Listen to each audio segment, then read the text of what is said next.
Gaming and product crossovers have been around for a number of years, and the latest is a collaboration between Suntory Brand's The Strong Drink in Japan with Capcom's Street Fighter II. While the collaborations ultimately boil down to advertising products, they can still be quite fun to play and tend to present the gaming characters in a very unique way. This was doubly the case for the downright bizarre Japan Sumo Cup, which melted together Street Fighter, sumo wrestling, and horse racing into a single browser-based game. This was done in 2015 prior to the release of Street Fighter V, and it was technically the first game the character Nakali was playable in. The game was awesome, providing a ridiculous over-the-top presentation where the Street Fighter characters would use their signature moves to propel their horse forward in a bid to win the race. The player didn't directly control the horse racing, but instead it played out in a very fun Taiko no Tatsujin style rhythm game on the keyboard. The player would face off against a rival, and they would need to beat a target score in order to win the race. The final boss was Akuma, and I remember my potato computer and keyboard at the time couldn't even register the inputs enough to beat him. Sadly, this was a limited time promotion, and the game has been wiped from the internet. If I would have had more foresight, I would have definitely taken more recordings of this crazy game. As it stands, bits of footage still live on with Gamebaka's Horse Racing with Guile video. In 2019, the Japanese idol group Team Shachi sampled Mega Man 2's Dr. Wily stage theme number 1 for its single Rocket Queen, which also featured artist MCU. To promote the release of the song, a mobile game Rockman 2000XX was developed that puts the idol group members into a very customized Mega Man game. Players can change members on the fly, with each having their own weapon type to use in a variety of different situations. The game's levels are auto-scrolling, but all of the events happen in time to Rocket Queen, which plays during the game. The game humorously takes place well after the Mega Man game timeline, as Dr. Light and Dr. Wily exist as AI, and Mega Man, Proto Man, and Roll, along with the robot bosses from Mega Man 2, have all considerably aged. Somehow.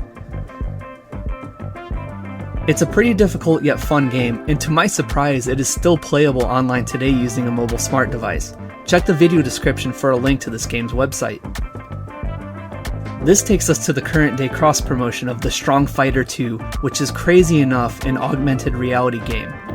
By going to a website on a mobile smart device, players are prompted to set an AR marker in order to play the game. The promotion would have someone in Japan using a bottle of The Strong, but people outside of Japan can still access the game by using a graphic of a bottle of The Strong featured on the promotional website. Getting into the game lets players choose between Ryu and Chun-Li as they bash a block of ice to uncover a bottle of the beverage. While it is a bit more simplified, there are still a number of kick and punch moves the player can use, along with the character's special move sets from the World Warrior. You rack up points with each strike and get a good bonus for clearing the ice wave for a perfect, and more points for time remaining. It's very simple, but the AR makes it a bit bizarre, and it's oddly satisfying to bash the ice while hearing the classic sounds of Street Fighter. A link for this website can also be found in the video description.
Hadouken!